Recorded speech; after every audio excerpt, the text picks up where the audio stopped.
So I guess Kamala Harris made a surprise speech. This one is not as long as AOC's, thank God. It's kind of funny because people were saying, oh, this is crazy because it was supposed to be Joe Biden's night. And he kind of got snubbed. They kind of pushed him back out of the primetime slot, which is hilarious. But I also don't blame them. So let's check out what Kamala Harris said. I have not actually heard her speech. It was all day of just people hurling platitudes, and I was not about to spend my entire day watching these fucking assholes say that this woman is going to be our savior and Orange Man bad. I'm not going to subject myself to that. I wanted to enjoy my day.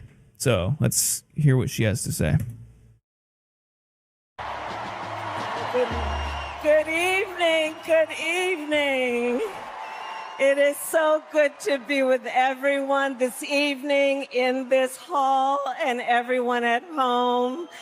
This is going to be a great week.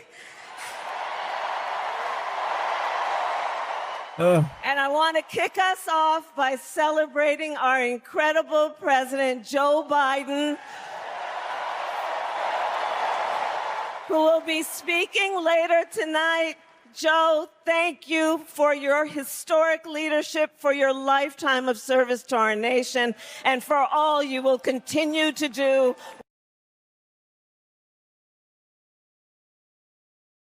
His lifetime of service is being the senator from MBNA, writing the crime bill, being VP to another Democrat who cosplayed as a progressive and then completely governed as a classic moderate Republican.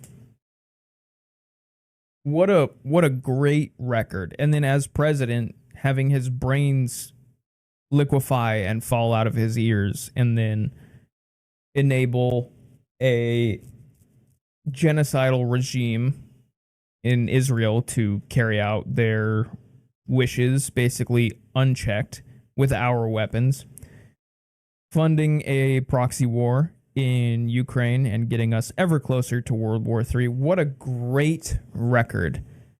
The best thing you could say about this dude is that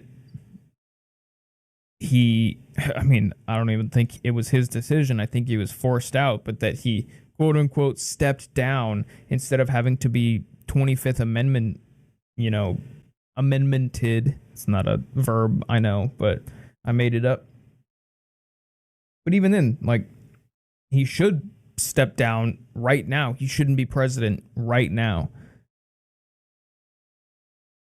He has,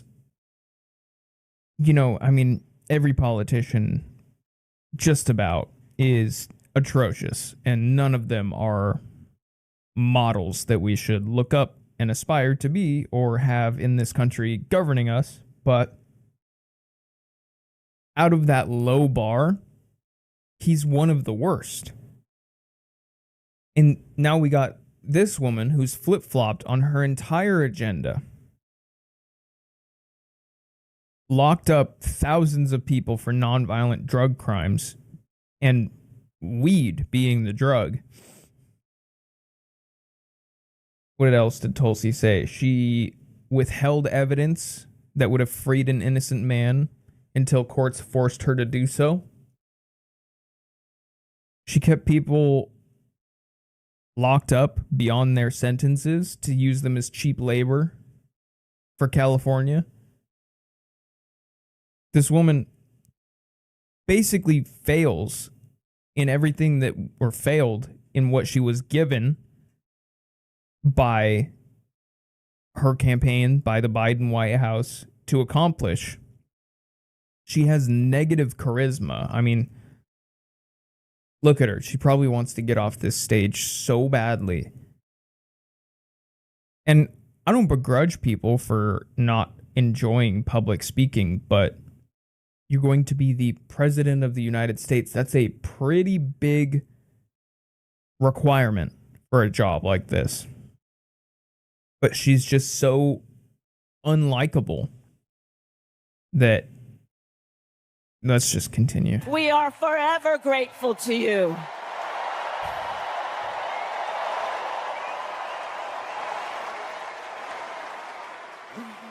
Thank you, Joe. And looking out at everyone tonight, I see the beauty of our great nation. People from every corner of our country and every walk of life are here, united by our shared vision for the future of our country. And this November, we will come together and declare with one voice, as one people, we are moving forward. Continuing with her uncanny ability to maximize word count while saying absolutely fucking nothing, dude.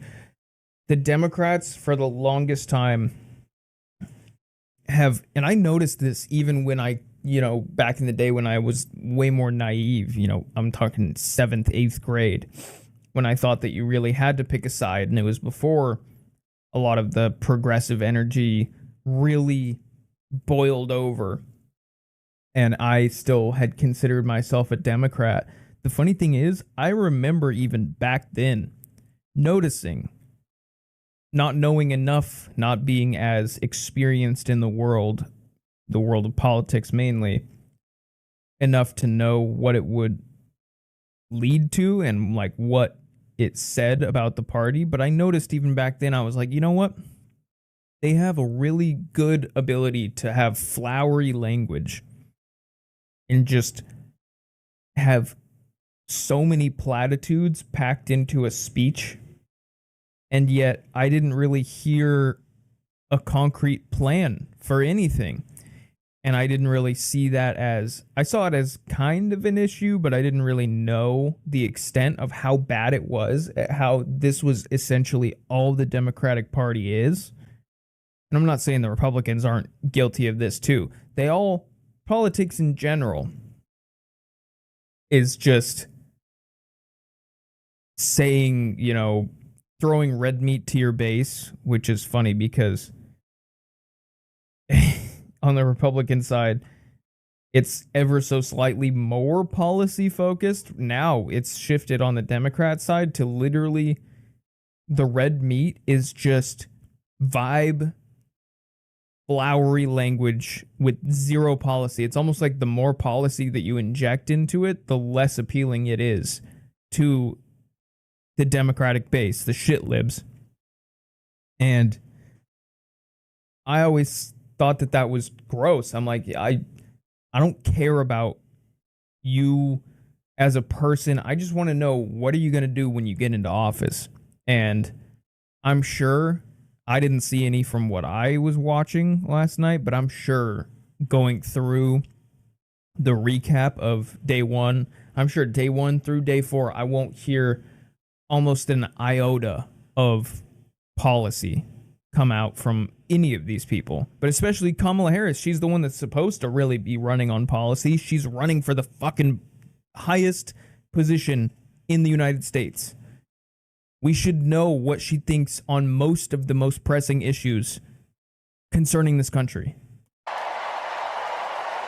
With optimism, hope, and faith, so guided by our love of country. What did she say? With optimism, hope, and faith, so guided by No what? faith. With optimism, hope, and faith, so guided.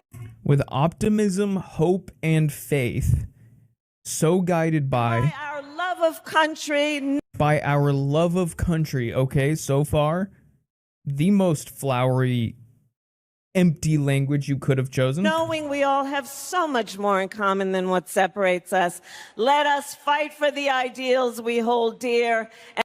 What ideals do you hold dear? What ideals? Oh my God, dude. It's actually impressive how you're able to say so many words without even accidentally conveying what you actually believe. It's like it is so expertly crafted to be received however the crowd wants to receive it, however the person individually wants to receive it, and it's designed that way. It's designed to, you as the viewer can take it any way that you would rather see it. So instead of actually being a leader and being like, I stand for this, here's why, and here's how I'm going to get it done, it's basically just you at home can go, here are my ideals, so she's going to fight for my ideals. She said she was going to. When in reality, you could have literally the complete opposite ideals as her. You don't know because she didn't say anything. She didn't say anything. Oh, we're so fucking doomed. Good God. And let us always remember, when we fight, we win. God bless you. God bless the United States of America. Good night, everyone. Funny Book is a complete client. I can't. Just fucking take me out, dude. I don't even want to. I don't want to be here anymore. Oh, we're so fucked.